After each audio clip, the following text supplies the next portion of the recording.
Well, thank you. Great. Thanks for starting the recording. Thank you all for joining us today for our meeting of the Rural Resilience and Adaptation Subcommittee. Appreciate everybody being here. I know Erica may try to call in, but she's traveling and isn't sure she'll be able to. And I also heard from Ben that he's taking some time off. So Stephanie, welcome as the BEM designee. We're glad you're able to join us.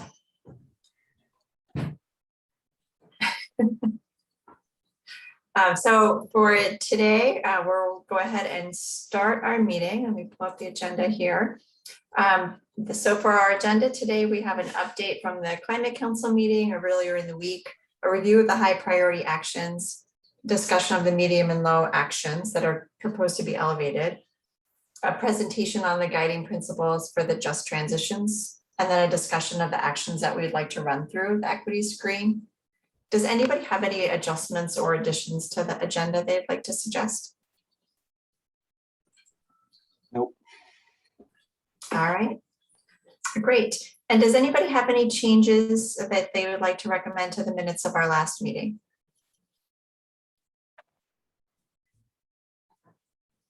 All right, hearing none, we will consider those approved. So right next on our agenda, we're going to turn it over to you, Jane, for an update on the Climate Council meeting on October 12th.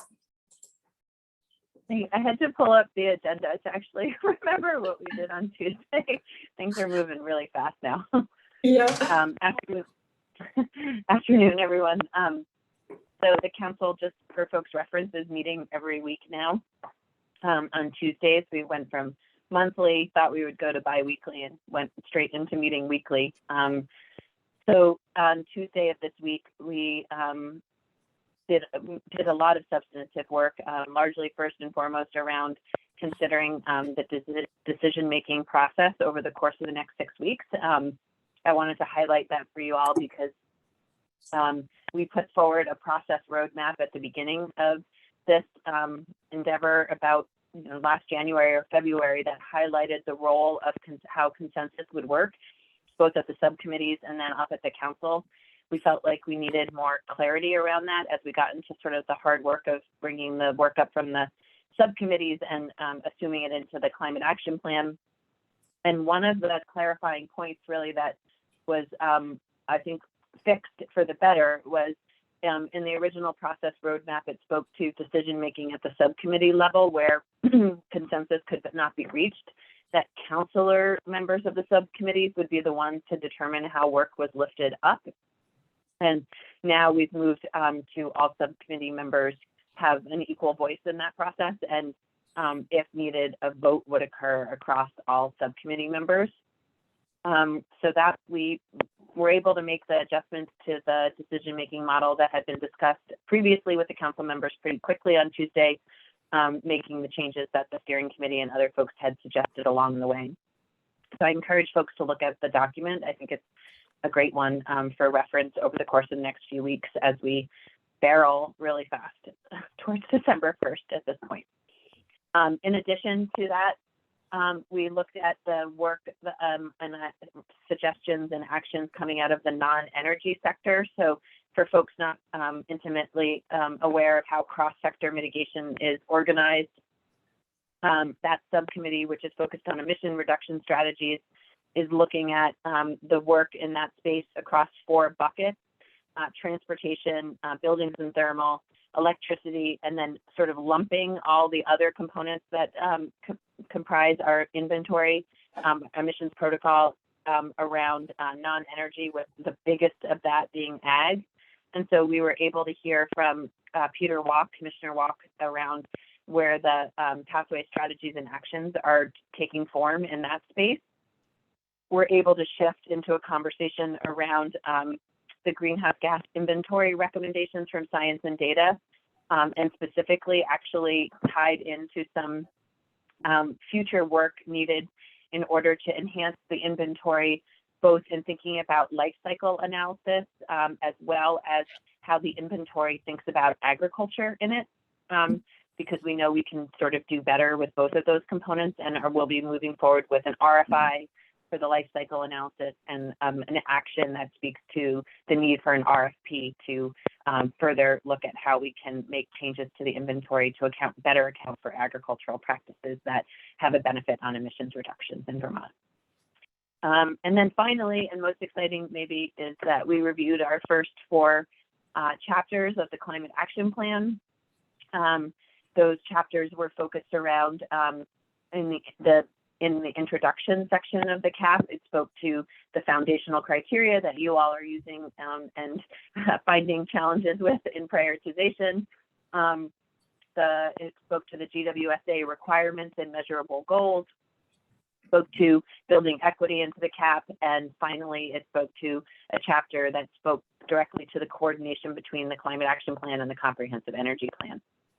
So it was a great meeting, and next Tuesday, I encourage folks, if you're interested, the focus of the council meeting will be on public engagement and all of the key themes and where we want to go with engagement based on lessons learned there from this process. And we have some substantive time set aside to be thinking about that with the council on Tuesday. And that final written public engagement synthesis will be provided to us in a document form on Wednesday. And the Climate Access and RISE are happy to come specifically to subcommittees to hear and speak to you all about what they heard specific to your actions, which they used in the engagement opportunities. So that's it for the council right now. Happy to answer any questions or speak to anything in more detail. Thanks for that great update, Jane. Did anybody have any questions about the council meeting or anything they'd like to add from the different subcommittees they may be liaisoning with?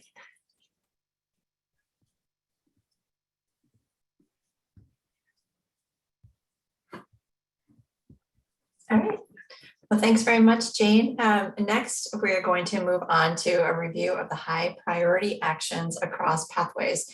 And I don't know if everybody had a chance to look through the PDF that Marion sent this morning. If you did, you will notice that our task groups were really, really busy and did a tremendous amount of work. And I just want to really thank everybody for the work that you put into that, and then thank Marion for translating that into something that's easier to read than the spreadsheets. So that combined effort was really beneficial for me as somebody trying to look at the whole collection of prioritized actions. So I just want to start off by expressing my appreciation for all the work that's been done. And then I'm going to turn it over to you, Marion. Great, thanks, Catherine. Yeah, so as Catherine alluded to, I'm going to walk through an overview of the work that the task groups have been doing or did do over the past week and a half or 2 weeks. And thanks to everyone that was involved in that work. It was really a tremendous amount of work to see how you all worked on prioritizing those and to see what's come out as ranked as a high priority action. I did say this in my email last night, it is a lot still, even just in PowerPoint presentation format. So hopefully you all have a chance or had a chance to review them ahead of time. I did also just put the link in the chat to the calendar event for today, which has this saved as a PDF if you just want to pull it up on your own and jump to one of the pathways. There are quite a few actions still in high. And so I think what I'd like to do is to just go to each slide. It's really basic, just a kind of wall of text that'll face you, but to hear from folks, either the pathway groups about what you were seeing in terms of what came out as a high priority, a reflection on how that process went. And if you think there's anything missing, although we will get to that later on when we talk about medium and low priority actions that you all as a group want to elevate for inclusion in the CAP.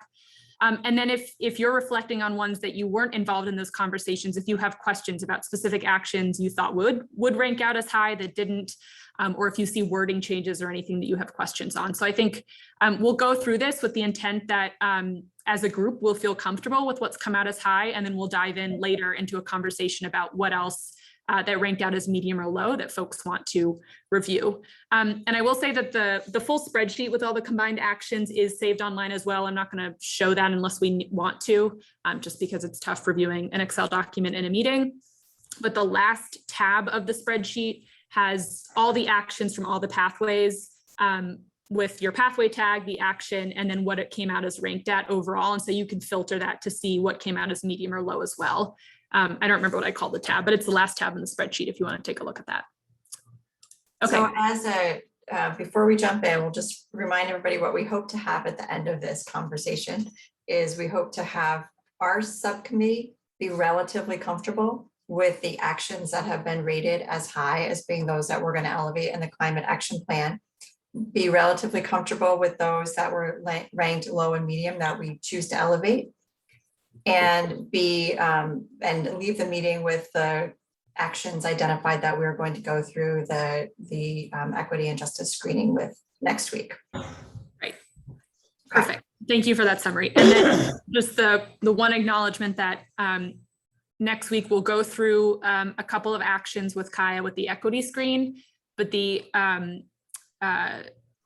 expectation is that all high priority actions or actions that are going into the climate action plan will go through the screen. And so that's something that task groups are going to have to work on. So as we talk about that, it is important to note that right now we have 78 actions that were ranked as high across the pathway groups, 23 that came out as medium, 26 as low. And I have this as a slide later on, but there are quite a bit of actions that still haven't been ranked for whatever reason. Pathway 2, Joe sent a great summary. There are a number of actions related to water and wastewater that group felt like they didn't have the expertise in and wanted to speak with folks at A&R about ranking. And I believe, Joe, that meeting is happening next week, Tuesday. And then I know there are, at least with Pathway 3, a couple of actions that were added last minute that just we didn't have time to actually go through and prioritize. So we'll need to talk about next steps with those actions because I don't want to just write those off as medium or low. Some of them might be very important for inclusion. So we'll go right in. I'm not going to read through all of these, but I do just want to spend a moment and have folks reflect and maybe have Pathway 1 or folks involved in Pathway 1 conversations reflect on what you all saw come out as high. If there's anything that you think should be noted about these particular actions or major changes you all made as you worked through this process. And I know Chris is sick today, but we do have Bronwyn and some other folks from Pathway 1.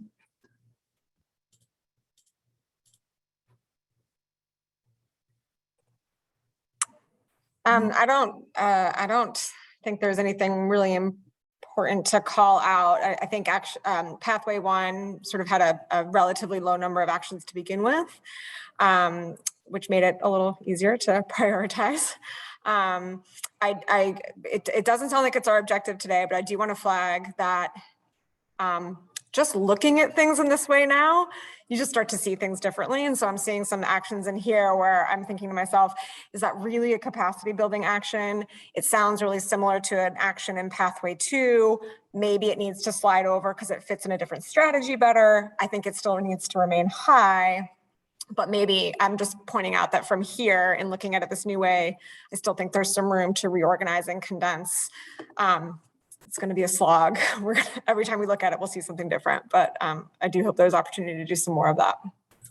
Thanks, Bronwyn. That's a great point. And I totally agree. Even just pulling out and seeing it not in Excel, you start to notice differences or things you may want to reword or places where actions actually look a lot more similar. And I do think that is the one benefit of having gone through and whittled down to now a small number of 78 high actions, is we can look at that in Word or we can look at it in PowerPoint. And as a group, maybe think about where they might need to move around. And you're right, I took some notes. So just an overview for folks, Pathway 1 in total had 18 actions and 9 of those were ranked as high, so about half. Go ahead, Jens. I'll just point out that we should also think about the actions as what's more short-term and what's more long-term, and do we have a good balance of those across our high priority actions? And as I look at the Pathway 1 list, I see some stuff that's in the near term and some bigger picture stuff, and that balance feels pretty good. So I just wanted to add that point. Thanks, Jens. And a great point, I think. So as folks went through this, and I was noticing that some pathway groups have already taken this on, where you've filled in the last couple of columns in the spreadsheet that talk about implementation timeline and implementation lead and supporting leads, implementers and supporting implementers. But those are components that will be included in the climate action plan and can be put into the spreadsheet as well as that implementation timeline. So noting, as you did, Jens, about sort of what are the shorter term horizon actions and sort of the longer term horizon actions. Anything from folks who weren't involved in Pathway 1 around things that are jumping out to you, maybe similarities you see across some of your pathways as you're looking at this in a new format. Hey, Marianne, I don't know if you guys can hear me. It's kind of loud in here, but Catherine had emailed us the individual assistance one, and I can't see it on this list, but I may just be missing it. She had asked that we look at raising that up, even though it's rated as low. That comes later. so So it that- is on a slide later, Erica. There you go. So All right. Yes, good. these I'll are just just add it. those that came out as high priority. There's a slide later where we'll have to come to consensus around the low and medium ones that you all want to raise up. Cool. All right. Thank you.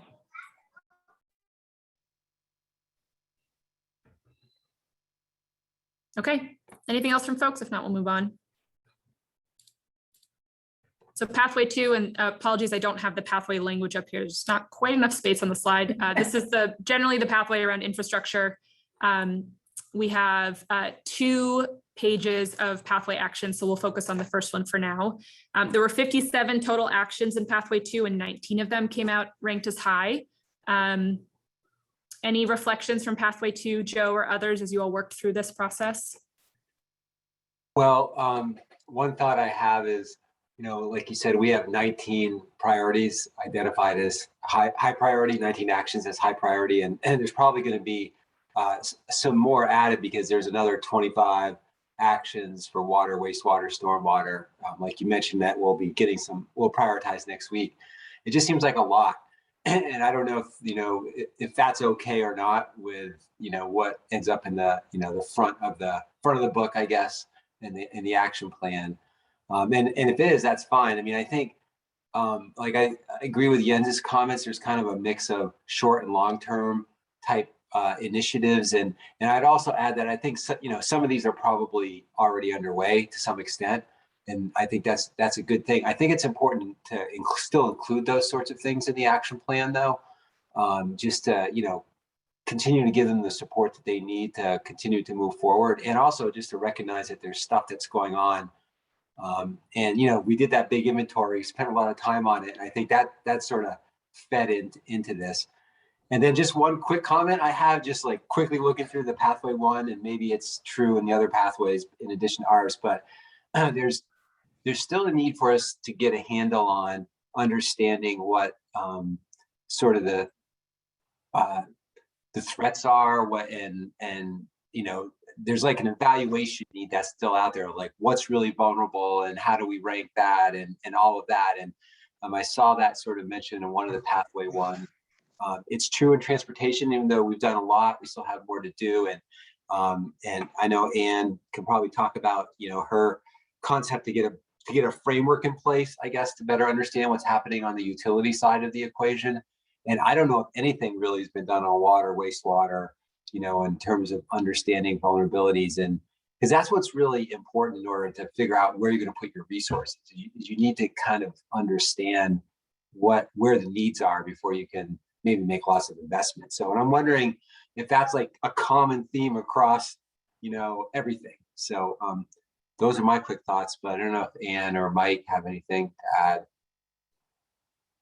Yeah, no, that was great, Joe. Thank you. There's some things we struggled with, including, coming up with that framework, which helps you to direct your limited dollars, right? And make sure that limited dollars, whether they're ratepayer dollars or federal infrastructure dollars or state dollars, are invested for sort of the highest and best use, because they're not unlimited. And then I think that kind of immediately leads to the question that we struggled with of who pays, and that's just this looming question out there. I think throughout many of these pathways, it came up.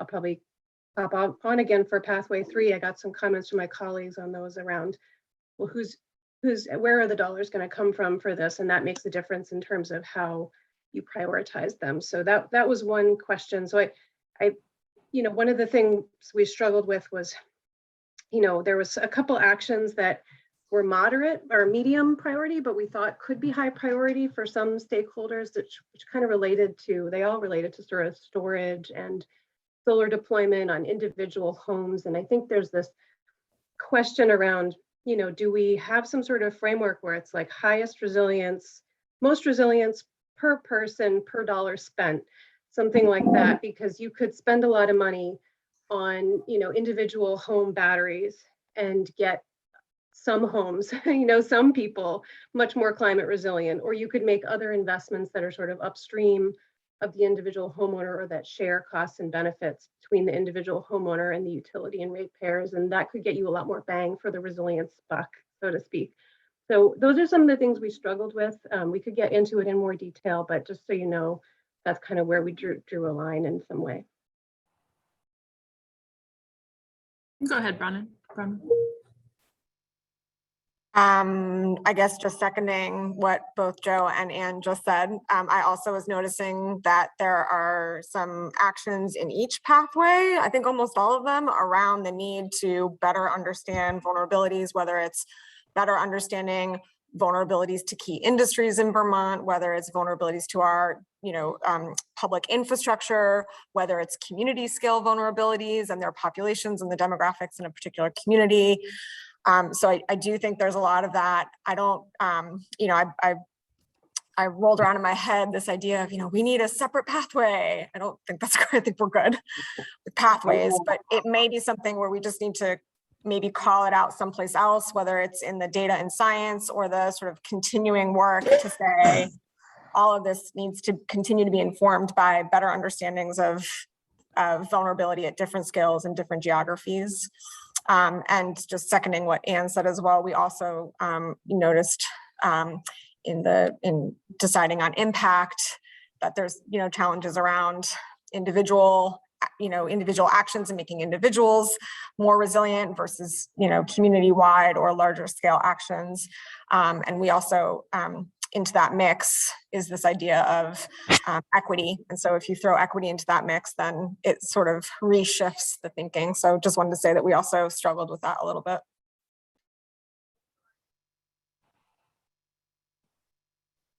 Thanks, everyone. Yeah, reflecting on thinking about the vulnerabilities and identifying where those vulnerabilities lie in terms of different sectors. We have a couple actions around vulnerability assessments for municipalities to do, and even for businesses, but I don't know if we have anything about vulnerability assessments for utilities or other sectors outside of sort of the businesses and municipality lens. The other thing, to something you said earlier, Joe, about is it too many actions? I think we've wrestled with this in terms of initially saying that, succinct and less actions is better, but I think there's a pushback and in general, good feedback from the council too, that this is a wide ranging and broad sweeping climate action plan. And so there are, having a lot of actions is just going to be needed. I do think one way to think about it is they will eventually be grouped in, at least for the high priority and those that you choose to elevate that were ranked as medium and low, will be grouped by implementer. And so I think that will be, it's one way to look at it is, what are the actions that we think the legislature needs to take up? What are the actions that can be assigned to state agencies, municipalities, regional planning commissions? And that is one way, it's a lot to see it just all in front of you, but thinking about, what are the actions that are going to be assigned or linked to different implementers may make it seem like a more feasible number. But I say that now without, obviously we don't have that grouping yet. Yeah, and the other, dimension to that too is the timing of it. So, we did start to kind of just throw some time frames and as we were going through this, and I usually, when I'm doing plans, think of things like what needs to be done in the next 5 years, because that's like the speed at which we move at that's like fast in state world. And then, and then like what's after 5 years. And so there might be a way to sort of, put them in those kind of buckets as well, because what things do we need to jump in right away and what things are just going to take longer to sort of get up and moving. Maybe you need to get them started, but the effort isn't as much. So, and maybe that gets figured out when you actually put together like an implementation plan, which I think that's going to be part of this, right? It's like, what are we focusing on this next year? I mean, that decision itself is really a way to prioritize. Mm-hmm. Yep, and you hit it on the head, and actually it will be both in the implementation section, which is one of the components that cross-cutting themes group of counselor representatives from each of the subcommittees is going to be thinking about. But In addition to grouping by implementers, for actions in the climate action plan, they'll also be listed by timeline to implement. So you'll be able to see of this group of implementers, what are the actions that are sort of the near term based on this time frame, medium term and long term. And also I'd add from my perspective that one of the questions that I've always struggled with is this pathway too big? Just because there's so much under this one pathway. Yeah. And if we were going to do anything earlier on to reduce, that would have resulted in fewer priority actions, it would have been to split up this pathway. But I think the number that you came up with based on the size of the pathway and everything that fits under this umbrella is more than reasonable. Yeah, I mean, really, if you had two, if you had broken up into other pathways, you'd still have the same number of actions, basically. So, Right. Just another subgroup. yeah. Exactly.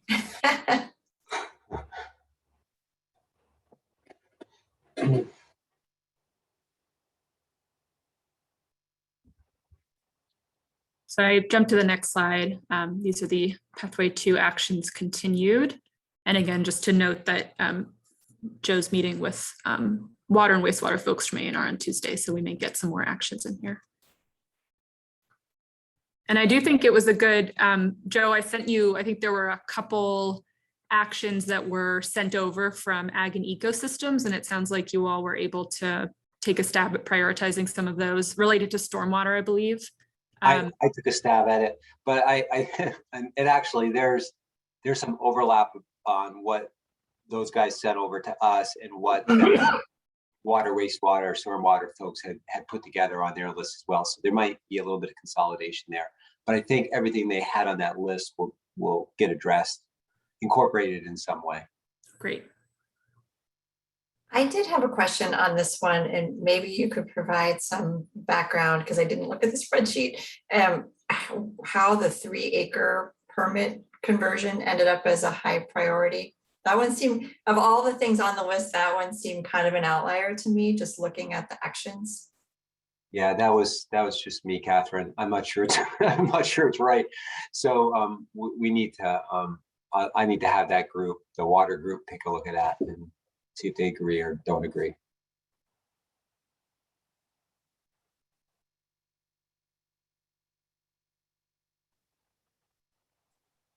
And how do these, or Mike, if you know as well, how do these priority actions dovetail with priority actions of the comprehensive energy plan and where you're headed with those?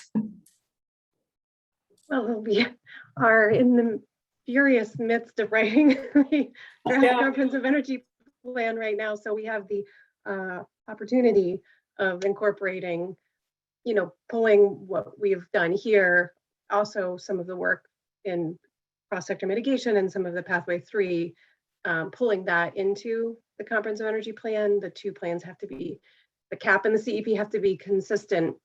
So, in the writing I've been doing, I've been trying to pull in these same concepts. So I think they're not in friction. It's just a matter of how they're framed and how detailed they get, I think, in the CEP. And I'm not as familiar with that as you are, but I don't think there's infrastructure in that, right? Where it's unlike utility IRPs, there's not a sort of distinct chapter on transmission and distribution, for example, but we do have a whole, kind of a new section in it on, we're not sure what we're calling it right now, grid optimization, grid transformation, something like that. So that's kind of where a lot of these are going to end up living.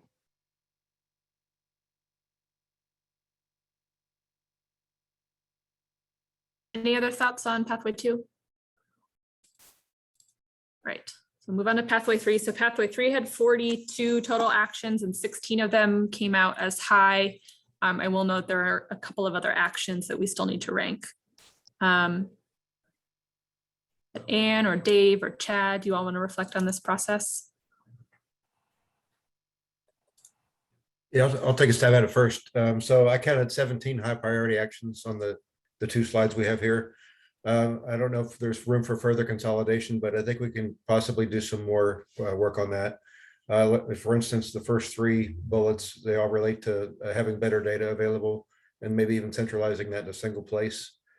There are a few actions where we talked about more need for public education and outreach, and that could be why we're doing this work to start with, and also maybe education around existing programs or any new programs that are created.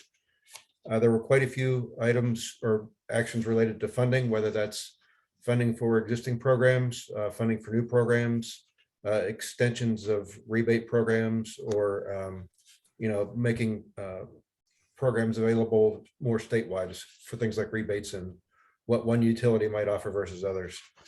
There were a couple of action items related to capacity, one being around workforce development opportunities, and then the other one building capacity within municipalities and regional planning commissions. So that's my summary. And if we did consolidation, I think that those might be some of the areas we think about.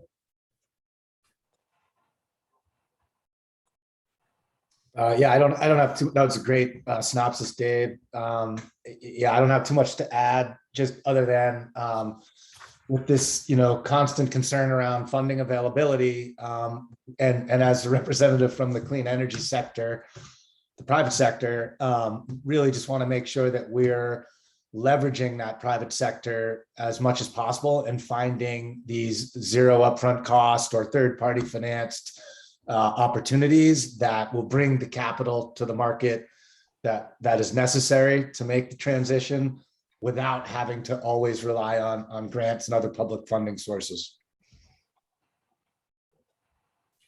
I guess I'll add that I know Ann Margolis had mentioned where's the funding going to come from, and when she was making some comments. I'm not sure how much longer we're going to have federal funds available to maybe help with this work, but there's going to have to be some prioritization, I'm guessing, by probably the legislature and the decision makers about what gets funded. We did talk in our group about if you're funding existing programs, maybe have some kind of measure of the effectiveness of those programs before you just automatically give everybody money. And new programs are going to have to take some, we'll have to take some serious looks at what's being proposed and is there money available. So, yeah. Bronwyn? I was reflecting on some of the feedback that we have heard in meetings. And there was one in particular that I didn't see pop up anywhere in our pathways yet. And I was seeing a place for it to maybe be included in one of these actions. So I think if I'm recalling correctly, and please someone else correct me if we've moved on from this, but if I recall correctly, there had been some feedback and some discussion around having some sort of community-driven outreach campaign around climate resiliency. And so I saw this action around developing weatherization navigators, which is a great, I love that term. But I was also wondering if this action could also encompass, not only do we need community members that are on the ground trained to help people through the weatherization process, the home energy efficiency process, but in doing so, there's probably also some opportunity to also talk about other ways of other opportunities to make themselves, their homes more, their businesses more resilient to climate change as well. So it just seems like if we're going to be investing in sort of a group of people to help navigate climate issues, may as well think about how that role can incorporate more than just weatherization, but also other climate resiliency that's very much tied to weatherization and very much tied to energy efficiency, but maybe goes a little bit beyond just those two topics. That's a good point, and I think I'll let Catherine chime in as well, but I know the regional planning commissions each got additional funding for energy implementation this year, and I thought it was implied that once we have a climate plan with actions to work on, that work is going to be automatically taken on by some of these energy planning staff that we've brought on. But Catherine, you may want to add to that. Yeah, that's right. And also, I think what Bronwyn was talking about is even down to the household, if I'm understanding correctly, the comment we've heard in the past is even down to the household level. Like if you're going into a house to talk to somebody about weatherization, we should also be looking at resiliency and whether the home is as resilient as possible. and combining those two messages whenever we can. Did I re-summarize that, Bronwyn?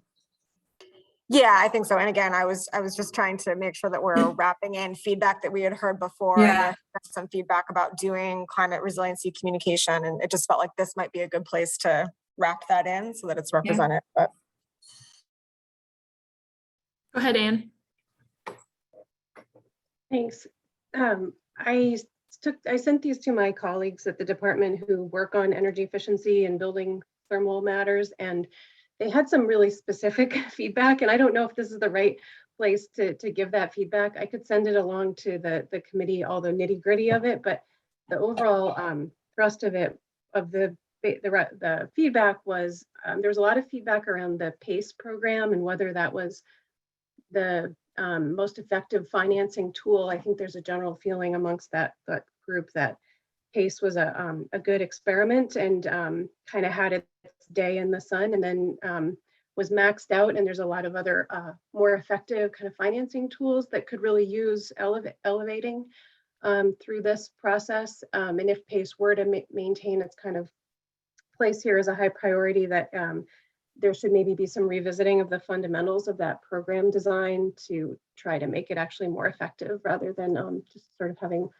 more funds added to it. There was also concern about just one of those things being consumer protections around residential PACE that have come up as an issue in many other states. Also, the 200 amp service requirement, I think there was a request that it not be an absolute. For example, multifamily buildings might not need it to each apartment. So some flexibility should be in there. And there was also our head of that division, TJ Poor, is also working on some of the science and data. And he pointed out that cross-sector mitigation is considering some of these issues, and he's giving feedback into that group. And so he thinks there should be a meeting of the minds. I think maybe you've already spoken to this, that, you know, there's some overlap there between the work the two groups are doing, because they're also thinking about some of these issues. And then workforce development, there's lots of training opportunities already, but what's needed is more workers to actually train. That's sort of the nut of the issue, that nobody wants to be doing those jobs, or there's a dearth of actual bodies, but there's plenty of training opportunities. So there's a few more things, but if you want me to just sort of compile those, I can send those along to Marion and to that task group. Thank you. Yeah, that'd be great if you could send to me and Dave and Anne and Chad. I will just note we're a little behind schedule, so I do need to move us along the agenda. So let's jump to pathway 4. 29 total ranked actions. There were a couple of actions in this one that had notes in the spreadsheet, but no ranking. And I wasn't sure if there was still review going on, or I'll follow up with Chris and Bronwyn about that one, but some that looks like are still being referred to recovery and mitigation at VEM that haven't been ranked. So, and I wasn't sure if they were being deleted or not, but 29 that have been ranked and 11 came out as high in pathway 4. Any quick reflections on this? Go ahead, Stephanie. Sorry, trying to find my camera there. It takes a second. So to your point that you just made, there's one line 42 in the spreadsheet. There's a comment with Erica's revision to it around establishing the dedicated comprehensive state level program for funding. I feel confident that would be a high priority. It is on my end anyway, and I think it is for Erica as well, if she's still listening. So I think it's just not in there because it wasn't ranked, but I would imagine it would be on this list. Yeah, I did rank it, but I was having some computer issues, so I'll have to just double check when I get back that it's that it actually took, that actually uploaded. Go ahead, Jens. And I'm chasing down one of those actions for cost effectiveness with DEC, and I just emailed Joe and asked him to corner them when they meet next week. Great. Yeah, I think there's quite cleanup that has to happen in all pathways. So we'll just have to talk through the best process for that and timeline for that one. All right, can we move along to pathway 5? So pathway 5 had 24 total actions and 22 ranked as high. So folks involved in the Pathway 5 conversations, I messaged Chris about this. So I was like, what? All your pathways, all your actions are high, but he noted that there's a lot of funding currently available for housing work. And that's part of the reason a lot of these ranked high. But if anyone involved in those conversations want to reflect in more specificity, that would be great. Chris also isn't on, so maybe not.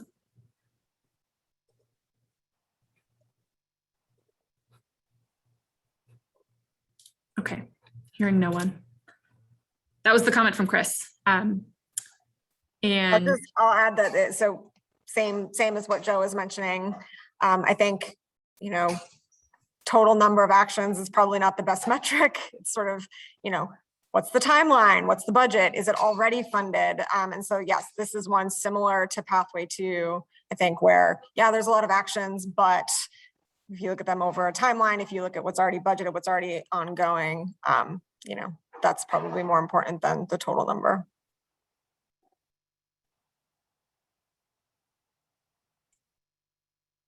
great. Anything else on Pathway 5? And if I can move us along here. Okay, so I do think we'll jump into looking at those that were flagged by the pathway groups as medium or low priority that you all wanted to elevate. I think my instruction said just highlight them in a bright color and I'll pull them in here. But some pathways may not have done that, which is fine. I think we'll just want to have a discussion here about if there were particular actions that did come out as medium or low that you all wanted to elevate, and then set a deadline for compiling that final list.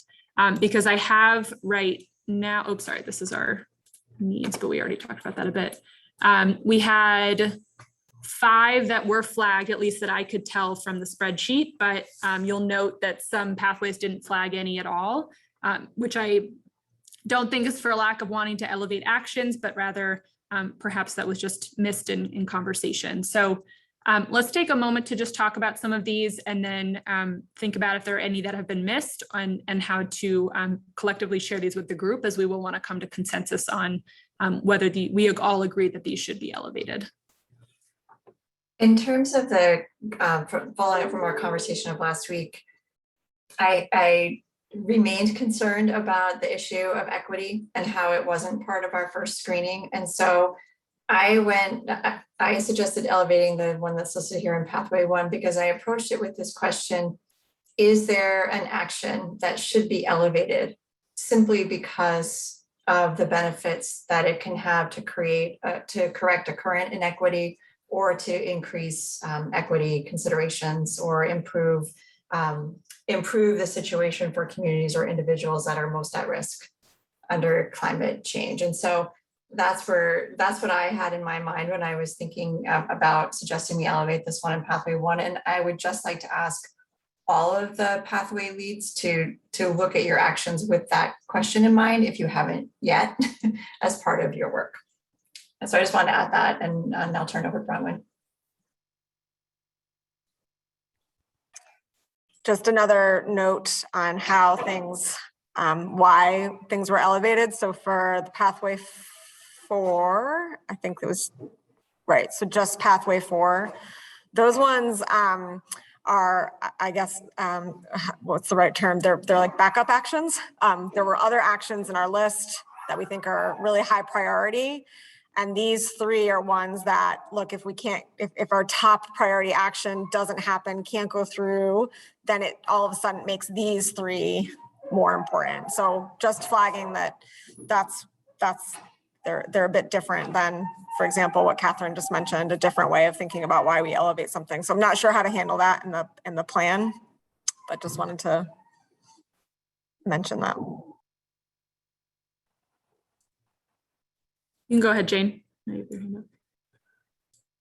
just wanted to reflect briefly on Catherine's comment about equity, because I was included on that string with Catherine and Sue Mintner, and wanted to just highlight that Sue and Sarah Phillips, as the co-chairs of Just Transitions, and I discussed it last night, and there's been an interest, and I haven't done this yet, but a clarity around sharing that the best way to be thinking about it is exactly how Catherine just spoke to it, in that we have the flexibility built into the prioritization to lift up low and medium, and the case should be made around why, but and that equity and equitable outcomes through the actions that we take to improve climate change is clearly like case in point for why something that might not have otherwise been lifted up through the prioritization, and the prioritization just being that, a screen really, should be carried forward here. And so we had tried to include it in the cost effectiveness and co-benefits definitions, but it doesn't do it justice the way Catherine just spoke to it. And so I'm glad that you lifted it up in this way, and hope that others will, and intend to provide clarity to other subcommittees to think about it as that in that way as well, so that it's not just a one-off and we're not missing really great actions that help us serve equitable solutions more. Thanks for carrying that through, Jane.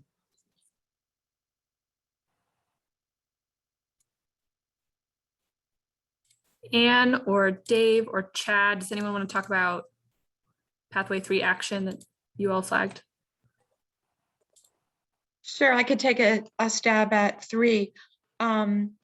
We felt that was really important because it's kind of a foundational thing to do, because it's sort of determining what's out there and identifying what's not there that should be, and it needs to be done at the beginning. Yeah, I think absolutely. Yeah, it's like we can't start if we don't have a baseline for starting. It's kind of like, I think, was essentially the wording that came up. I think that's an excellent point and would support elevating this. I think it's also reflected in statute as one of our duties for our subcommittee. That's what I was just going to say, isn't it, in the global warming solutions? And my other thought is just curiosity why it didn't make it. Does anyone have a quick? I think maybe it just seemed so obvious, and we were focusing on all of the new things to try to, look to the edges to gather things together.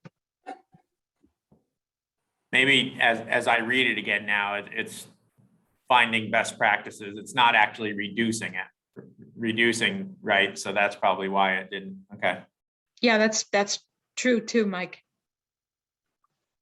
And that did come up in the Climate Council as well, like that these foundational things that you have to do in order to have success on the other actions don't necessarily rank highly when you use the prioritization tool.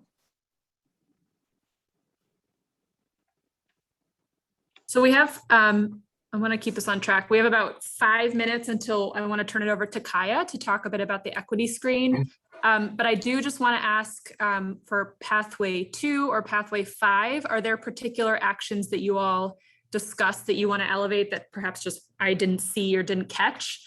And as Catherine noted too, if folks want more time to go back and look at their actions and think about it with an equity lens around if there are particular ones that really would, benefit historically marginalized communities or higher impacted communities that maybe didn't come out as a high priority, do you all want time to be able to look at that and elevate those? But I'd like to hear from pathway 2 or pathway 5 folks, if there's any that I missed. It should be elevated. I think we maybe didn't just get to it, and or maybe totally understand it either, what was being asked. But I don't know, Ann and Mike, I threw out some ideas in an email. I don't know if you guys have any thoughts about that, about whether or not we should. Again, well, part of my email said, we've already got 19 and we have more coming. So yeah, and as I read this again over, I actually feel like we landed in a place where we didn't think we had any that we needed more help on. Okay. In other words, we did a great job, in other words.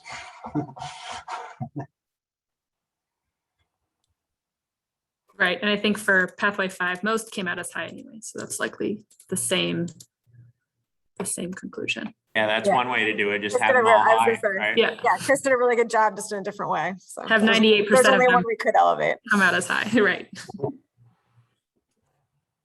Great. Well, as a group, I'd like to hear, do folks want more time to go back and look at actions to reflect on what Catherine raised in terms of equity or other, is anything else coming to light, or do we think this is a good set and this is what folks feel comfortable raising up to be included? I'm comfortable with it.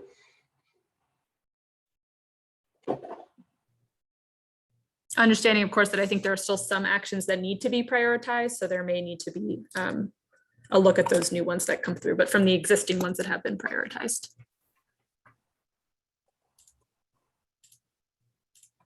Okay, I'm not hearing anyone jump up and say stop, so. And certainly as you're going through and further developing these, should you come across others that you think should be elevated or lifted, this wasn't your only chance. As we continue to develop our section, we'll just want to highlight those and make sure we're all in agreement that they are elevated.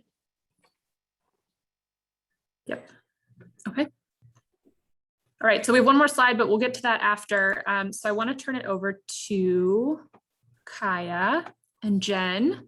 So Kaia has joined us today. Thanks, Kaia, for joining to give us, well, I'll let her, jump into it, but just a reminder for folks that we are going to be spending time with Kaia next week to go through the equity screen with some of the actions that we'll talk about in a little bit that you all have flagged for it. And so Kaia is going to spend some time with us today, refamiliarizing you all with the equity screen and talking about what to expect for next week. So I'll hand it over to you, Kaia. Hello, everyone. Good afternoon. Happy Friday. We made it this far. Thank you for your attention when I'm sure everybody's lunch is kind of hitting them just about right about now. So I'm going to take you through a bit of a conversation around what this has been looking like so far, what our expectations are going to be going into next week, and a little bit of the work that you'll want to do to try to help prepare and ensure that you have a really good experience with going through and learning about the equity analysis work. I do need to state from the outset, I have been here for your meeting and I will be here for as much as I can. I will have to leave the meeting though around 2:40 just because I have school pickups and such. So, as I'm listening to folks going through the priorities and I'm thinking about what that's going to feel like in the CAP, and I'm also reflecting on what that's going to feel like for the public. And as a former legislator coming across this work, one of the things that I think is going to be really, really important is the ability to both state your intention of what it is you're seeking to do within these actions, but recognizing that you may or may not be ready to go with actual policies to follow that. So some of the recommendations that you all have that it looks like you're lifting up as actions to include in the CAP, they read in a really important and powerful way. However, I do have some concerns that just as just an observing, because I did say that I would offer that as you all are going through your prioritization, just observing that some of them, the shortcut's going to be, let's create a study committee. Whereas the ask that you may have, and as you will find in particular as we're going through this equity analysis, is that you actually need more help. Right? So you might need a little bit more resources. You're definitely going to need more time. And you're also going to want to be able to pull in folks from different places. They may be research firms, they may be universities, they may be other states even that are working on these pieces to help you get closer to a proposal and get closer to what your ultimate vision is for this. I do want to acknowledge and recognize, as I have in every other space, that you all have been given an almost impossible task. And so again, we're going to do this work with the intention of saying that it is meant to go on long term. That's why you're appointed for like 3 years, right? But it is meant to go on for a longer period of time. And that what we're going to try to do within this equity screening, we recognize it's not going to be fully done by December 1st. That is an impossibility, and it would be a disservice to both the work that you want to do around equity and in the quality of work that you want to be able to put forward that your names are now attached to, right? So we're going to at least set very clear intentions and be very honest about this is what we have and what we don't have. Actually, we do need somebody to compile all the information about how our schools and municipalities and different places, our different public functions are utilizing or trying to reduce their fossil fuel use. That somebody needs to do that, and we don't have that Or do we? Right? So I will, as we're thinking about this, we will continue to talk about that. And I can give you some examples of where we've seen that that's been necessary, even starting at the beginning of this process. So I am going to share with you my screen. We're going to do a little PowerPoint so that this hopefully will be easier enough to follow along. So I'm very glad to be able to be here with you. As I said, we did do the first blush at going through an equity screen with the cross-sector mitigation team. Now, the way that we kind of organized the day, and this will change up, it might change up a little bit, was that essentially I brought folks through an entire, an initiation of an equity screen on one particular action. So we went as a group in totality, everybody in the room at the same time, going through and trying to answer some of the guiding questions. The guiding questions then come to inform the actual scoring rubric, which acts as a really great reflection to say we're feeling pretty good about what we have within those other questions. Now, this is time intensive. This is time intensive work, and I'm not going to shelter you from that at all. That, again, being said, it is up to you to articulate that within your voice, within the CAP, that more time might be needed and should be given to ensure that you'll be able to get this done. That particular component of the equity pieces and making sure they're built into your recommendations. So when we get together next week, I'm going to have the first initial session where we will go through it together. We'll have a time, more than likely, for public comment. So even though these sessions are really intended for the committee to do the work, members of the public will be invited twice to be able to provide comment, both either on things that were raised or just in general, one if they just want to in general provide public comment. Then we will do breakout groups where we'll go through a set number of actions together in these smaller groups. Those will be recorded. They will be noted with detailed notes to be able to come back and reflect upon. But the expectation is that your task leads for those actions are going to be the ones to help facilitate those dialogues within those two breakout rooms, as you'll have probably the most expertise within that space to help guide any questions that might come up around that. But I will be popping back and forth and trying to help further your thinking and clarifying any processes as they're going through. So let's dive in. So some of the ground rules, I'm just trying to set this so you all can see this a little bit in advance and know how the tone is that we're going to set here. We're going to try to support equity within the workspace that we're utilizing. Okay, so we are going to be using the Zoom features for hand raising whenever possible. We kind of understand those community norms there. We're going to try to limit the use of the chat function, and I know that's really hard for some folks, but this is to support a more inclusive dialogue, to support the folks that are trying to take notes as fast and furiously as they can, as sometimes there are questions or comments that come up there that cannot always be seen or captured effectively if they're not in that space, and as well as to support those who may be joining by phone or by audio only. We want to be mindful of our use of jargon and acronyms, and this isn't just, again, as we're starting to talk about these actions, this is our rehearsal for the general public who may not understand what all of this alphabet soup looks like, and so we'll need to try to continue to think about how to break that down into as much plain language for both the ease of the public and for other members who may not be as deeply engaged in some of the very technically specific projects of the different actions. We also are going to be trying to keep track of our participation so that there doesn't become too much of a discord between who speaks and who does not speak, by allowing folks to be able to introduce themselves, again, for accessibility purposes, and to say, you know, recognizing how many times one may have brought their voice into a particular conversation. And then again, we're going to manage our expectations as much as possible. So recognize we are going to have some unanswered questions coming out of this experience, and that we're not going to complete all the work next Friday. This is not going to happen. This will happen over time, but it still may not be complete by the time you get to your December 1st drafting deadline. And that's just a reality that we're going to accept. So what this work is, this is a similar, these are similar slides to what I shared with the Climate Council itself. So what this work actually is it's an opportunity to review and strengthen the recommendations to better address equity in design and in implementation. Okay, this is an important mirror to the state on what those recommendations will and will not do, with specificity regarding the lived experiences of all who live in Vermont, right? Live, work, or play in Vermont. And this is also meant to be a pathway towards transparency on decision-making processes. Why did this particular action get lifted? Why did we feel it was ready for prime time? How did that equity lens inform what we do or don't know, and whether or not we have what we need to be able to make these actions have lasting positive impacts 7 generations out?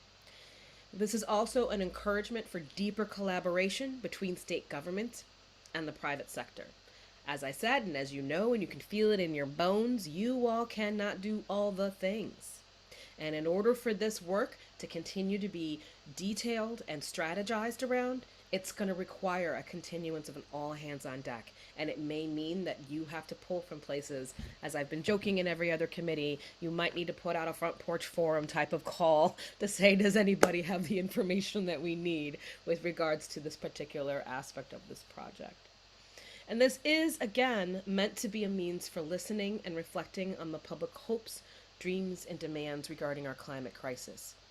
So I say this again to also reflect on the fact that while we are waiting to hear the full, kind of get the summation of the community outreach and engagement efforts through Climate Access and RISE, as well as the work that many of your community partners have done of trying to engage the community around this, that there are definitely going to be still some sectors, some parts of our communities, some demographics whose voices are still not going to be representative within that work.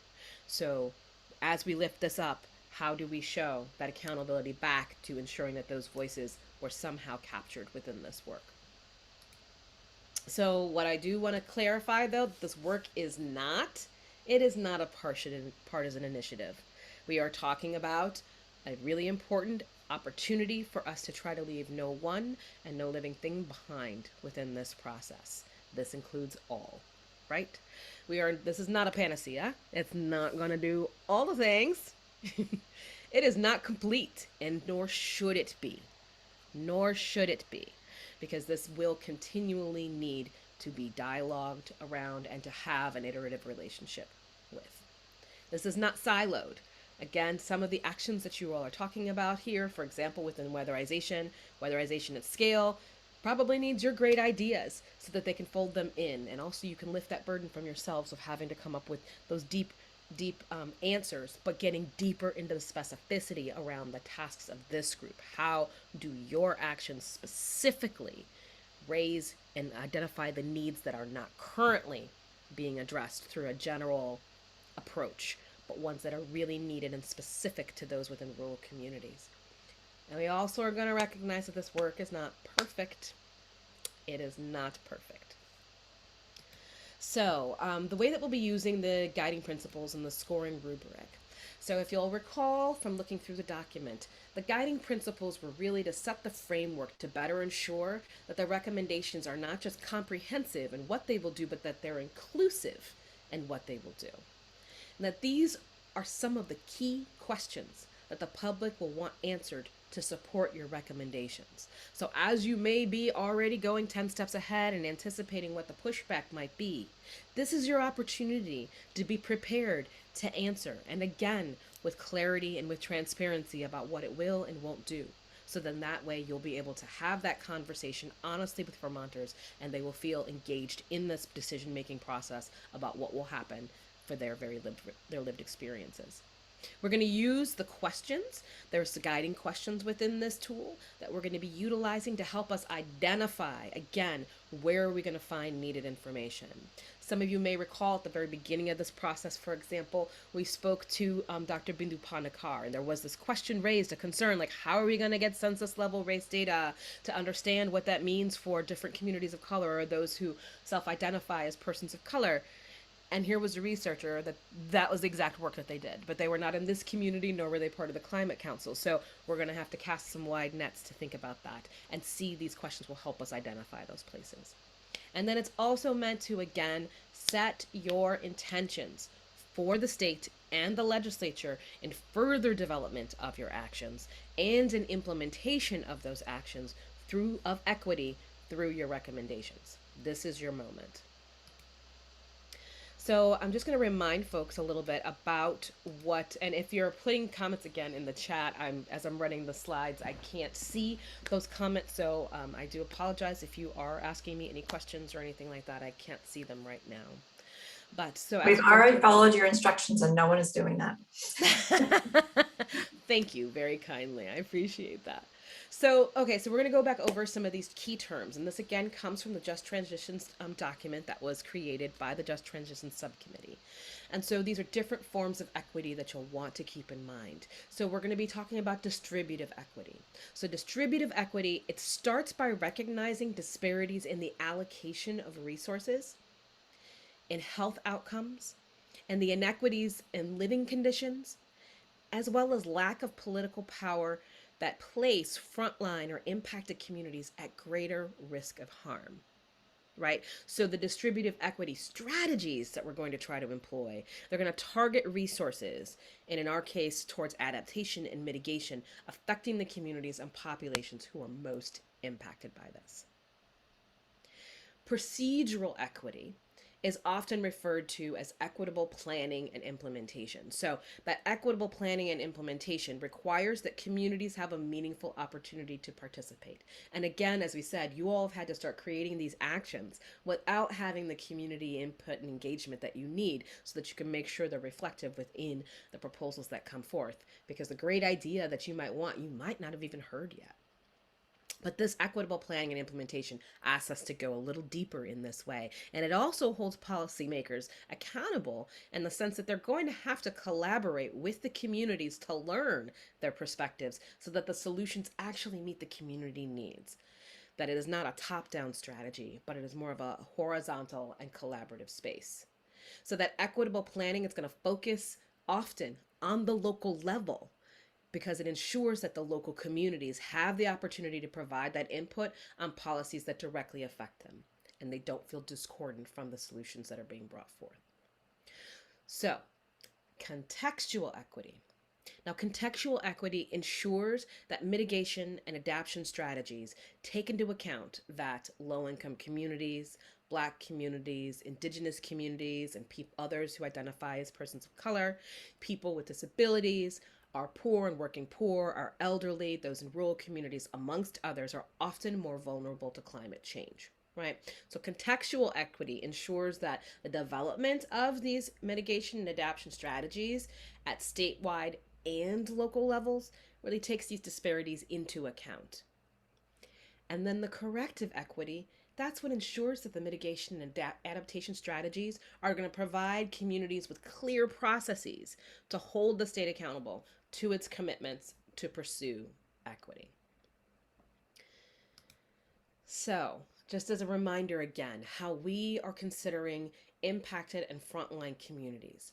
So again, from the document, if you think about it in these terms, as global warming accelerates, the council and the subcommittees are going to have to engage with those that are here on the front lines of the climate crisis. And so as you'll recall, studies continue to show that low-income communities, Indigenous peoples, Black and other communities of color are often the ones who are most vulnerable to the impacts of climate change. And in addition, as industries and jobs transition away from greenhouse gas emissions and towards greener jobs and livelihood, particular focus is going to have to be given to the labor sector.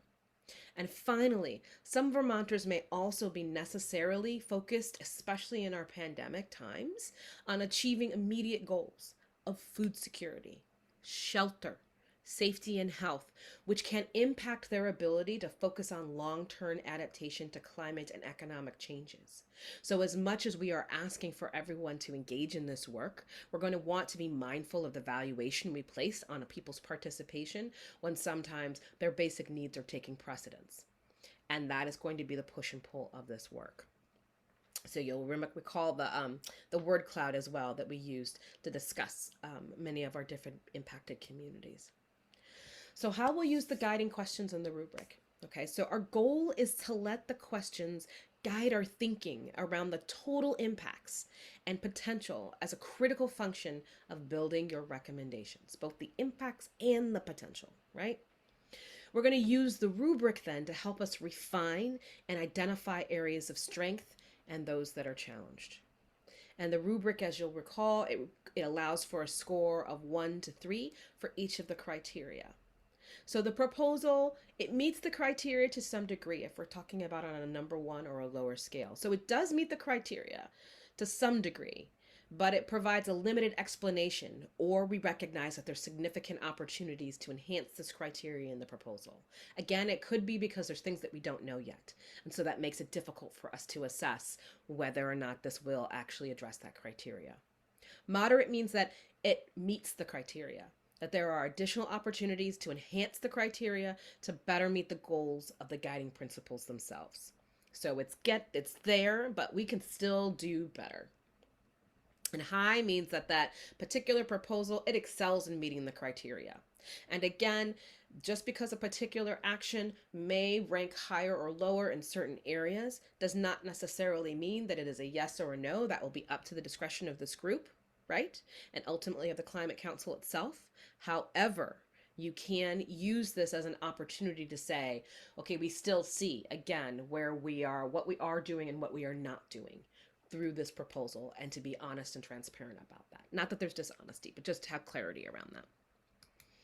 So after we're done coming back from our small groups, what we're going to do is not necessarily a reflection of the entire process of what the conversations were, but it will be an opportunity to raise up your flags, to ask for research support, to ask around what is additional subject matter expertise, perhaps ones you didn't realize that you might need, but you will need to find. Sample legislation, or whomever's putting this in place, correct, right?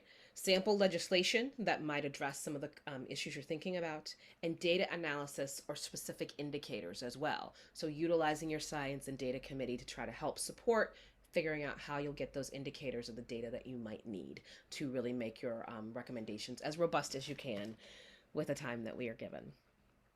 So that is what I will share with you, and I'm happy to answer any questions around that. I don't know where we're at on time. I'm going to have to look to Marion to let me know where we're at as far as the agenda. We're doing okay for time. Yeah, perfect timing. We have about 5 more minutes if folks have questions. And I should have added at the beginning of the meeting, like I usually do, but forgot today, that for members of the public, you don't need to wait to the public comment section at the end, that we invite open participation throughout our meetings. So if there's members of the public that have questions as well, please feel free to raise your hand.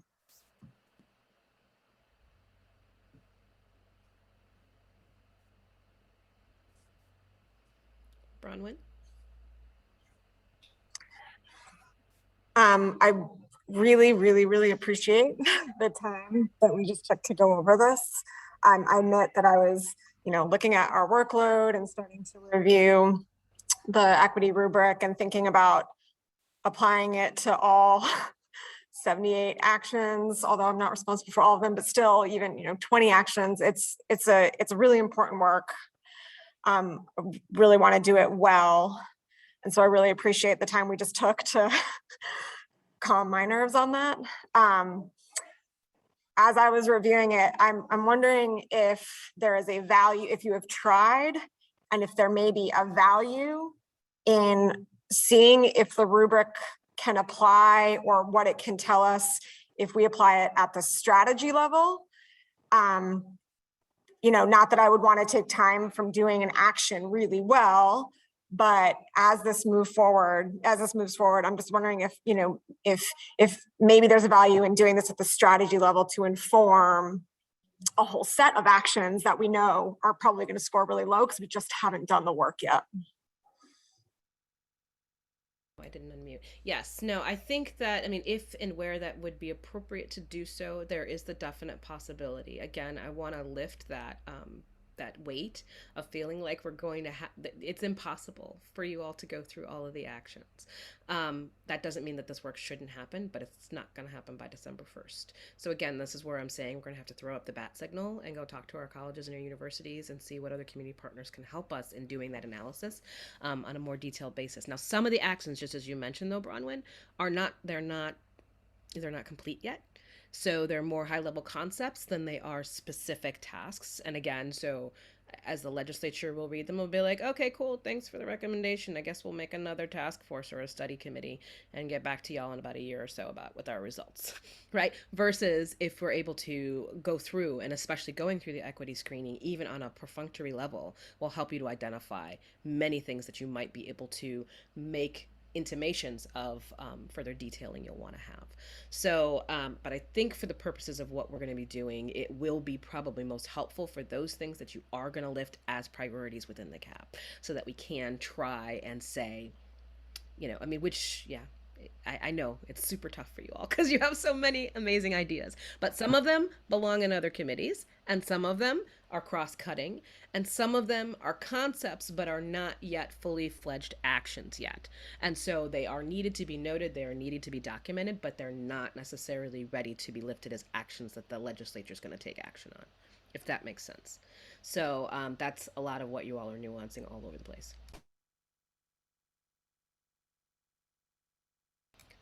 Jay? I thank you for your leadership. I just want to, you speak, and we're trying to speak for those who can't have voices and speak often and be here. And how do we reconcile the paradox that we're all the ones who are privileged and be able to make choices, and the ones who cannot choose? I feel like it's damned if you do, damned if you don't to some degree. And how do we live with that? How do we do better? Hard question, but I just, maybe a few thoughts. Name it. Name it very clearly. You all are holding, and I'm grateful of your courage of wanting to do this equity work. Like, it's necessary, right? It was not built as an accountability structure within the Global Warming Solutions Act. So you were not resourced in the way you needed to be able to do equity. It was not built, those things, had there even been an accountability around equity, it probably wouldn't have had this timeline because they would have known it was an impossibility, okay? So name it. Name it. That is the best way. The Just Transition Subcommittee, and I think Jane might be talking to that if she hasn't already. I apologize if I tuned out 2 seconds while she said it. But they are going to be also figuring out where they step into this and how they make that work live, how they make those comments, make those thoughts and those concerns, how they raise those concerns. And what we will do with the work that you have done on these equity screens, even if they are incomplete, we're going to have to figure out where those go as well. Okay, so that they live somewhere and are not just forgotten within our conversation. So I appreciate that. I did see Joe, I see Jane, and then I think I have to pass the mic back. Thanks, Kaia. Yeah, so I have 2 questions. One is just sort of, I'm thinking about, we got to do this and get as much of it done as possible. And so is our goal to, to go through and hopefully evaluate all of our high priorities? Or I think what I'm hearing you saying is, get through as many as you can. And, just recognize that it's going to be ongoing work. So that's the first question. And then the second question is, as we do these, and maybe we'll learn and we'll figure it out as we do it, but, I'm wondering if action, I guess my feeling is that I'm not sure anything is inherently inequitable, any of these actions, right? But is it more about how we carry them out? And, or are we using the equity screen as another way to sort of prioritize what we're going to do? And I guess I don't quite understand. Well, so as we go through the exercise, I think you'll get a greater sense of this. So this is meant to also support not just the implementation, but the design. And what you will find is there's many things you don't know. So again, as you're dealing with the letters to the editor, as you're having different sectors come up and have strong voices on these issues, these will be things that you will have had at least a hint that you're going to need to continue to work out and tease. So it might shift your priorities, but the hope is that it won't. If it has gotten to the point already where y'all said these are things we're going to prioritize, I don't know that will change. Right. But how you speak about it might. So I don't want to get too far ahead. And Jane's ultimately the one that's going to help you guide you through a lot of that stuff too as well. So and through those really difficult decisions you're going to have to make. But ultimately, this is just meant to help enhance your work. Okay. So one of the things I had raised my hand about first was actually similar to Joe's question that he led with around expectation. And we have been clearly telling folks that the expectation is that all of your high priority actions and any medium or low that you lift up into the body of the climate action plan will have gone through the scoring rubric. And what we do with that, Marian, put together the excellent CAP drafting process that we worked on around how the actions will be reflected in the body of the plan. And while that full scoring rubric doesn't translate into the text that you'll provide in the body of the plan, there is a section that refers to the equity component of every action. And so you'll want to be able to lift out and speak to the key elements of the equitable components of the action or the questions you still have, transparency around that. And we'll use your scoring rubrics. I imagine this has been evolving since yesterday, and thinking about all these sheets that you all will be filling out in some way as an appendix, I imagine, or in some way referenced, so that if folks want to go back and see how individual actions were able to be reviewed by the scoring rubric, then we'll have them somewhere for people to look at. And I will say that I suspect as you'll start to dive into it, the specificity that you need to really get to a number or a question may not generally be there, but the questions and thoughts around what program implementation and design would look like for any of these ideas that it will help you have fodder to be thinking about how to design them equitably. And it was really rich conversation in cross-sector yesterday. I will just say also that for Just Transitions meeting next week, they will be taking up, and there is a section in the climate action plan around what implementation of equity looks like for future work in the space, and for how we take the climate action plan, high priority actions, and continue to work past December 1st. And Kaia is going to join on next Thursday and reflect on lessons learned and work to date and what we're getting to with subcommittees, and really hopefully be a springboard for conversation about what else needs to be done and how they view the application of the guiding principles in the scoring rubric in legislative design or in programmatic design. And so I think there'll also be sort of a space to really acknowledge that this was just the beginning and that there's more work to be done, but do acknowledge that the intent of the prioritization was to whittle your actions, because you are expected to do the scoring rubric on all of the actions in the plan. To the best Great. of our Can I- ability. Yeah, can I double check that, Jane? I mean, I just want to be sure I have this absolutely clear, because, sorry, I'm in an airport.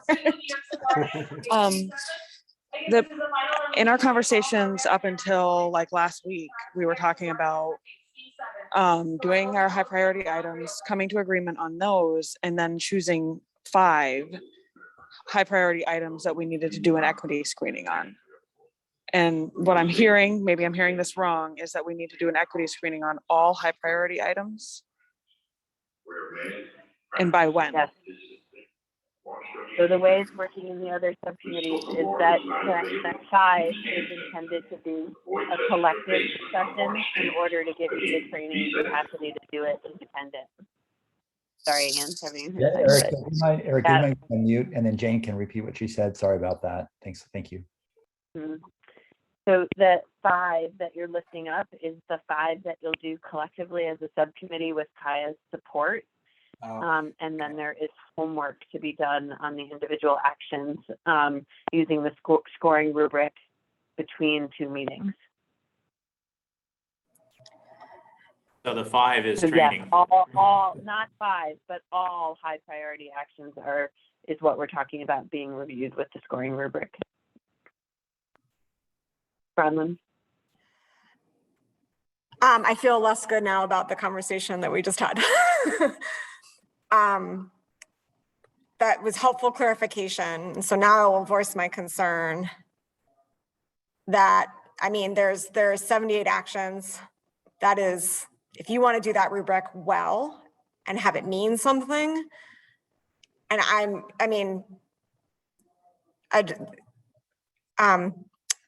there's not time. You can't do that rubric for all 78 actions by this deadline.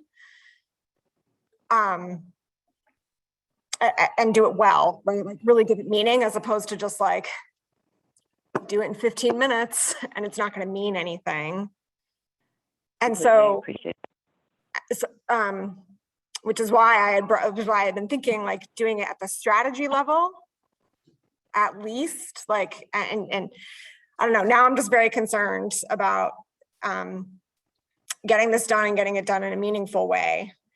I had interpreted everything that Kaia had just said as, you know, do your best, do as much as you can, acknowledge that it's going to be ongoing work to do it well. And so now I'm just really concerned about the timeline of this and having to put your name on something that says I did my best on equity when I know fully well I did not do my best on equity because I didn't have time to do my best on this.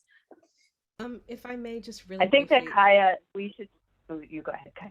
No, I appreciate that again. So I know it feels very daunting, but one of the things that has not yet happened is really looking at the individual actions again and determining whether or not this committee holds those specific actions, if they are already captured with some other committee's work, okay, and if they are finite enough as actions that they stand on their own.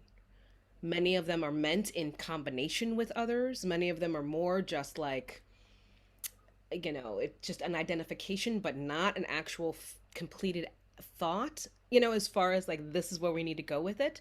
They're listed concerns, but they're not necessarily actions yet. So your actions are probably many fewer than you expect them to be. But we are going to be looking at that as an overall piece. And so I'm sorry, Jane, I know I don't want folks to get confused, and I don't want to send you too far away. I only have 10 more minutes too, and I know you have other things. Yeah, I was recognizing, Kaia, that you do only have 10 more minutes. I saw Mike and Joe wanting to jump in, so I want to give you the chance. Yeah, all I was gonna say was maybe there's a way to do a first pass with the equity screening, and maybe that will elevate the ones that really need a deeper dive, just as a recommendation to help people get their heads around it. That's all. Do you think that's possible, Kaia? Yes, we can absolutely start with those those 5, and you all can get a sense and a feel for that. And I would assume you're going to be continuing your prioritization. That's not just something that happens within today's conversation, but that your chairs and task leads will help you through that too.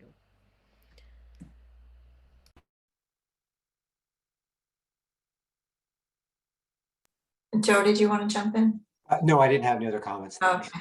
I would like to suggest something for moving forward on this question. I understand Bronwyn's concern and Mike's suggestion and the concerns and confusion we've all had around this issue and what our actual expectations are. I would like to suggest that our committee ask for this question to be elevated to the council for discussion, because I would like to have a discussion about this at the council level. My fear, along with Bronwyn's, I would say, is to have anybody look at the work that we've done and presume we think we're done, because we do not have time to give this the consideration it truly deserves. And so I would like to elevate this question to the council to understand how the council as a whole would like to handle this concern across the subcommittees. Or maybe are we the only one that's expressed this, Kaia, so far in your travels? No, I mean, I think rural resilience and I think ag and eco, I think as those 2 committees have the most amount of actions. Again, cross-sector had a completely different set of resources. They were coming from a whole different vantage towards their work, so that they were able to pretty much build their recommendations off of mostly built buildings, whereas y'all are starting from the ground up. So it is a slightly easier exercise with them than it is with you all, but again, as I'm looking through many of the actions, they're like, if I was to go to a legislative committee with any one of a number of those actions, they wouldn't be able to do anything with them. They would be like, okay, well, I guess we need to study it more. Like, that's all they would do, because they don't know what we're doing yet. So we're going to have to, like, I know it feels like a lot, but some of them are ready and some of them are still concepts that need to be noted and need to be documented with it, probably within the cap, but are not ready as recommendations for people to start diving into yet. I'm sorry to say that.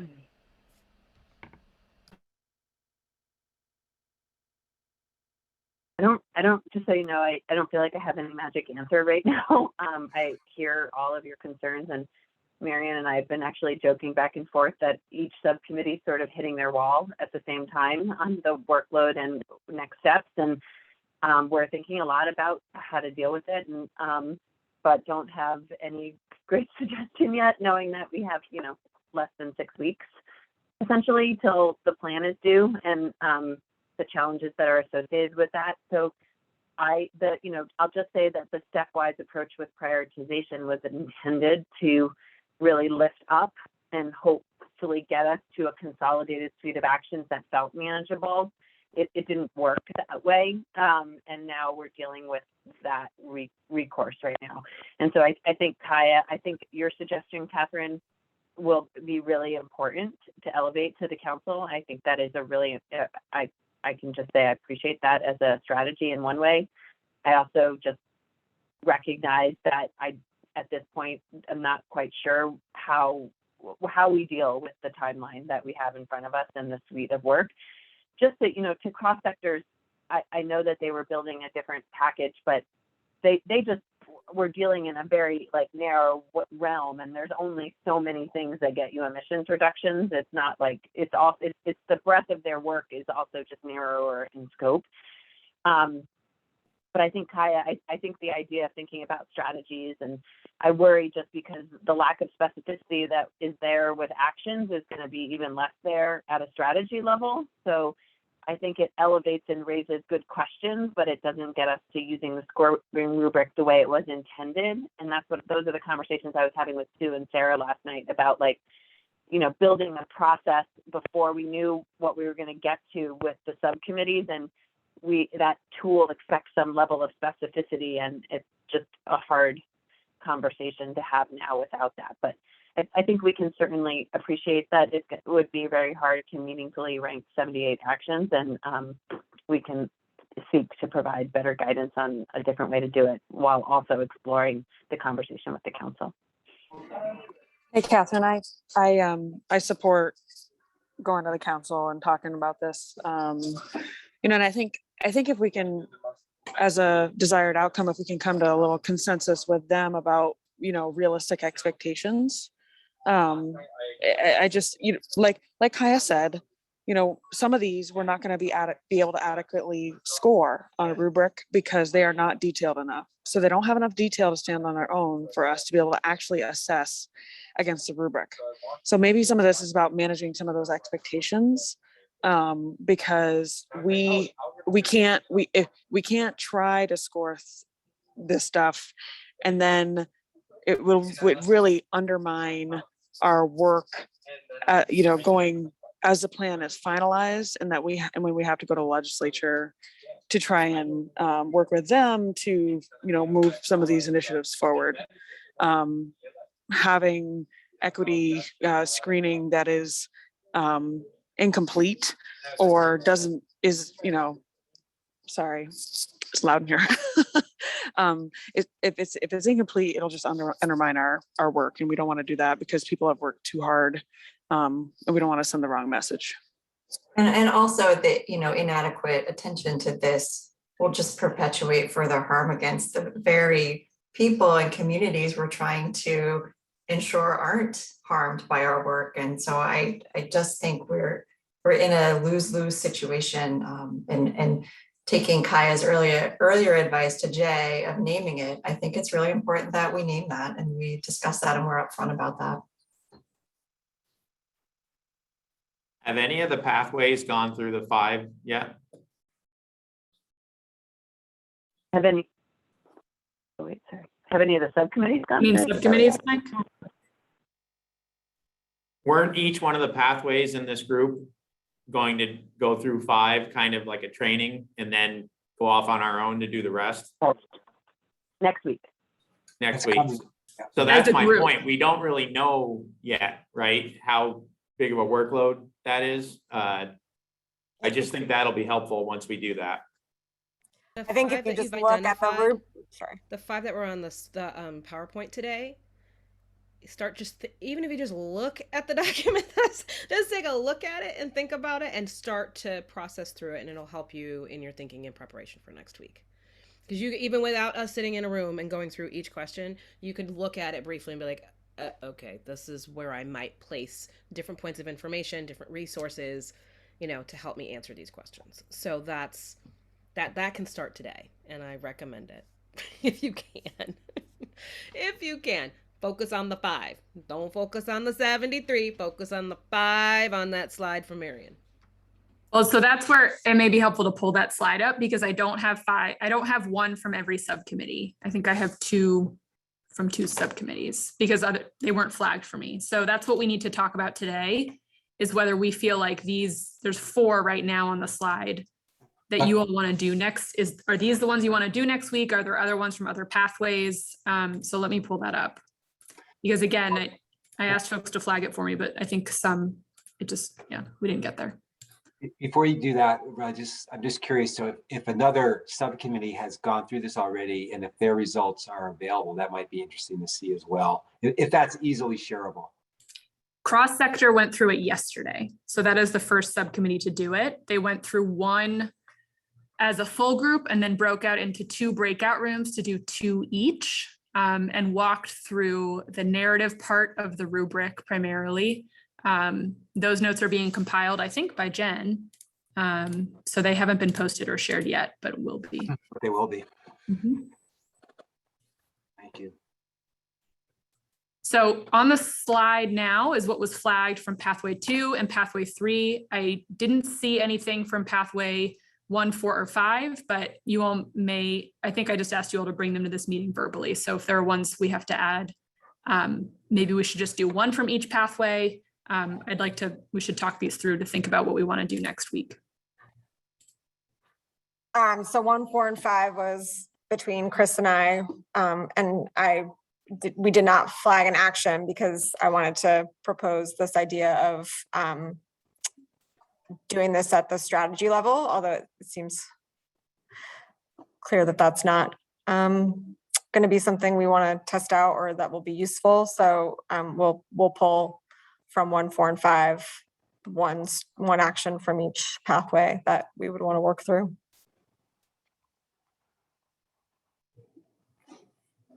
I was wondering, Ann and Mike, the first 2, the ones that we have up there from Pathway 2, I thought those were somewhat similar, and I didn't know if those should be consolidated, but can you guys explain those 2? And are they really different or not? Yeah, they are kind of different. They may end up sort of having the same result in terms of the amount of resilience that can be gained, but they're very different mechanisms to get there. This first one is, I think this one we ended up having a medium priority. It wasn't a high priority just because it's actually, there is a mechanism for it to be discussed and happen right now. There's a rulemaking that basically would look at doing this, and statute directs the Public Utility Commission to look at doing this. So I think that's why we gave it a medium priority, because it was like not something that needed additional action necessarily. Whereas the second, I think, was a higher priority because it's a clear need. There's not a mechanism right now to enable this sort of co-optimization or co-shared costs and benefits of storage. This is residential storage for customers across the state. That's really only within one utility service territory right now. Both of them would enable sort of customer-sited storage. So I think if we're going to keep one, because it's a higher priority, I would advocate for the second one. It's also like a clear barrier where there's not action being taken right now.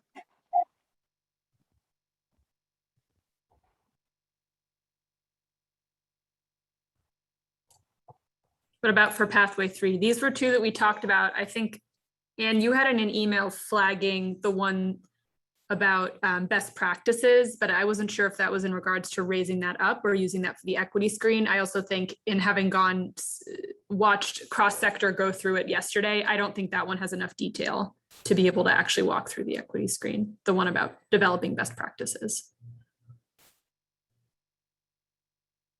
But perhaps we should narrow down to 1 action from Pathway 3, understanding that we may get 3 more from Pathways 1, 4, and 5.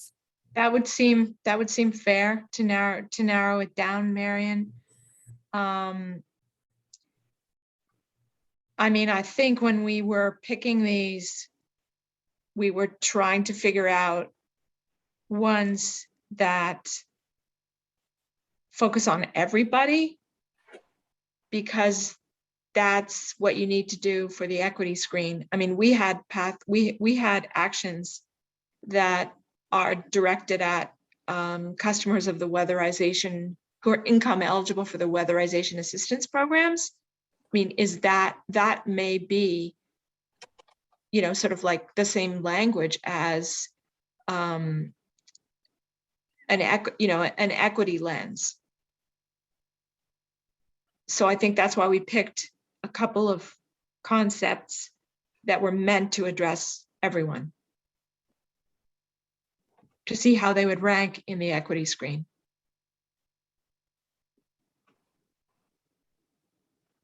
But if you want to drop down to just one, I would, I don't know, either one would be good. I mean, another consideration might be, and I keep thinking about this is a chicken and egg. We are choosing to do the equity screening before we're looking at comparing the different pathways and whether two pathways or even three pathways have a similar action. And, you know, we would reduce the number of actions if we were looking at that first, but it's probably just, you got to pick one and go with it. You know, you have to pick a method. What are we doing first? We're doing the equity screening, and then we're going to combine across pathways. Oh, I think the good thing about both of these that you picked as options for pathway 3 is they may be related to other actions, but I think they are pretty unique in their description. I don't think that they are very similar to other actions. I gotta say, I think, and one reason why I thought it might be a good idea to raise up the third one is, I think that was a recommendation from a member of the Climate Council. Is that right, Marion? It was a recommendation from a senator. Oh. And I don't want to discredit, I think, you know, there has been a lot of consolidation of actions already, and sort of sharing across pathways. So I you know, I don't want to have it stated that that work hasn't happened yet. It has, and there has been quite a lot of work there. And I think that's part of the goal of trying to pick an action from each pathway, is to have it be really representative of that particular pathway and what we're trying to get to in terms of resilience and adaptation in the built environment, or mitigation for rural communities. And so is there an action that is, you know, has particular equity questions around it? Perhaps it's one of these two programs from pathway 3, or is there an action that's really symbolic of the pathway overall that will help us inform the broader questions we need to ask about actions that fit under that pathway? So I think that the two that are on the screen here are pretty specific to pathway 3. I will note that. Mm-hmm.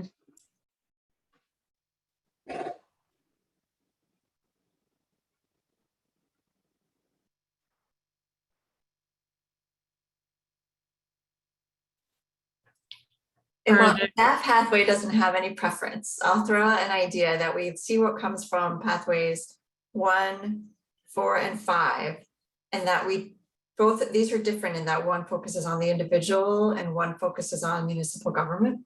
And we'll see what we get from the other pathways and balance it out to make sure we have ones that focus on the individual as well as ones that focus on government. Does that make sense?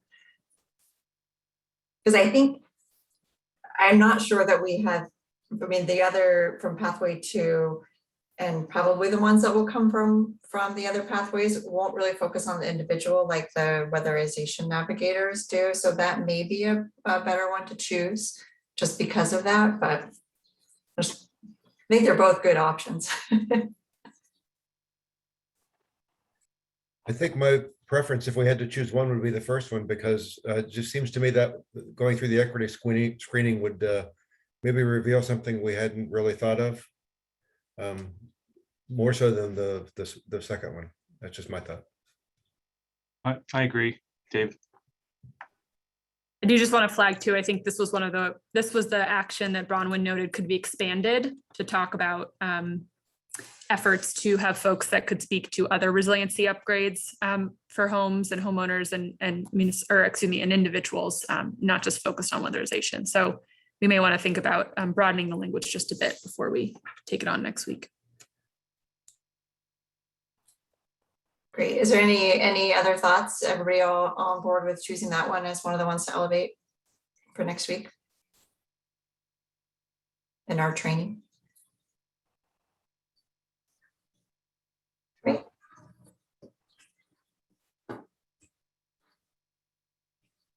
All right, thank you. And so in terms of the ones from the other pathways, Bronwyn, I know you'll go back and touch base with Chris. Is this something that the rest of the subcommittee wants to have the opportunity to weigh in on, or are you comfortable with that task group just bringing those three to the meeting on Friday?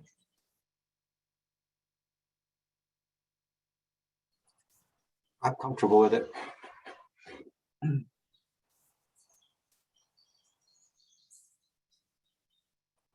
All right. So when we have those, we'll send it out with the meeting notices, and then if anybody has any concerns or questions, when you get that, then you can just speak up before the meeting and we'll try to address it. Great. Any more thoughts on equity screening, our agenda for next week?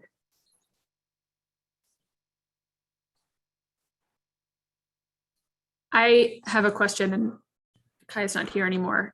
We had discussed at one point, or maybe it was just Erica and I to check in about having that meeting be longer so that there was more time for the equity screen. Cross-sector met for, was it 3 hours, Jane, yesterday? And Erica, I think you and I had talked about potentially throwing out moving this meeting from 12:30 to 3:30. If that's not feasible, we'll have to find another way to make it work, but just noting that cross-sector did 5 actions yesterday and need the full 3 hours to do so.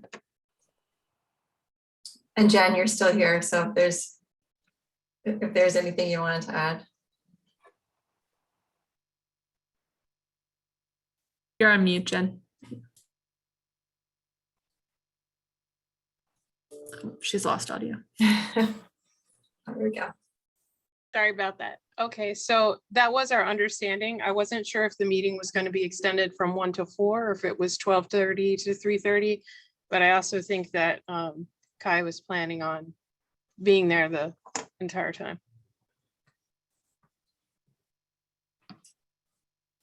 So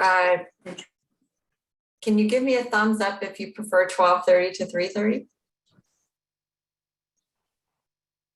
Yes, sure. And a thumbs up if you prefer 1 to 4. Okay, so it's a clear consensus. We're kind of split on this. I can do either or. If it's 12:30, originally I didn't have anything planned. The governor has now asked me to be at a meeting, so I just will probably be late. That's all. I'll be there, but I'll just be late.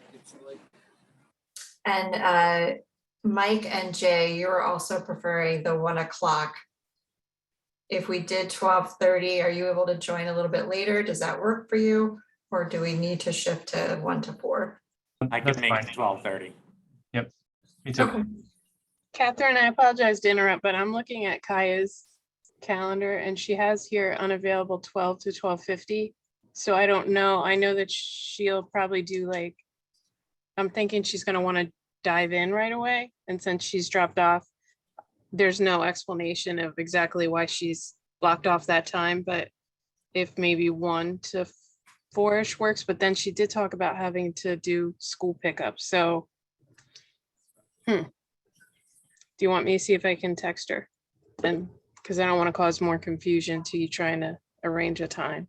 It's possible it's because Ag and Ecosystems is going to be doing this with her in the morning and theirs goes until noon. So it's very possible she wants a break from that 3-hour meeting before jumping into this one, which I think we should try and give to her. Okay. Yeah. Yeah.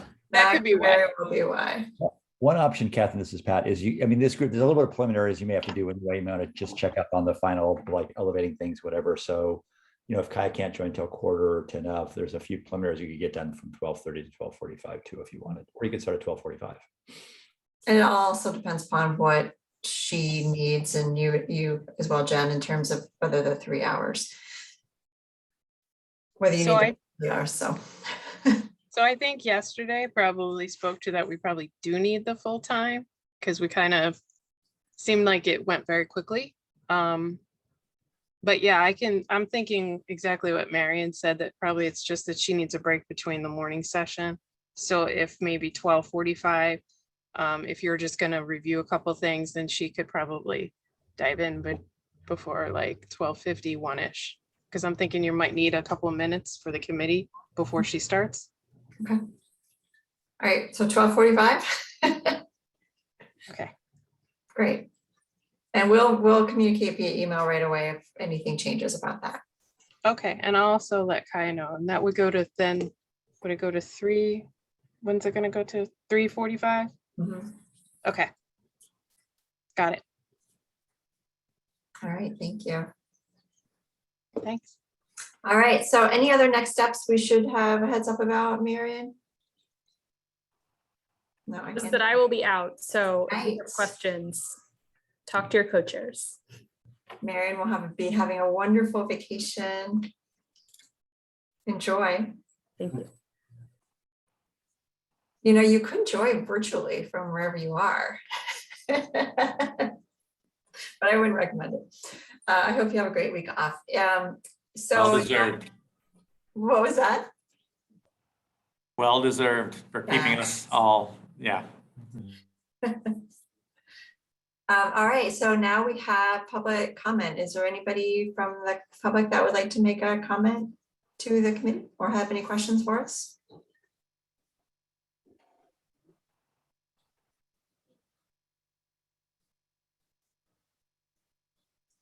Any further thoughts from any council members or any committee members? All right, everybody. Wow. Thank you all for so much work and for such thoughtful consideration of the next things that we have to do. It's a real pleasure working with all of you. Friday afternoon meetings aren't awesome, but it's a great group to be stuck with on a Friday afternoon. So thank you, everybody. And we'll see all of you except Marion next week. Thank you. Have a good weekend.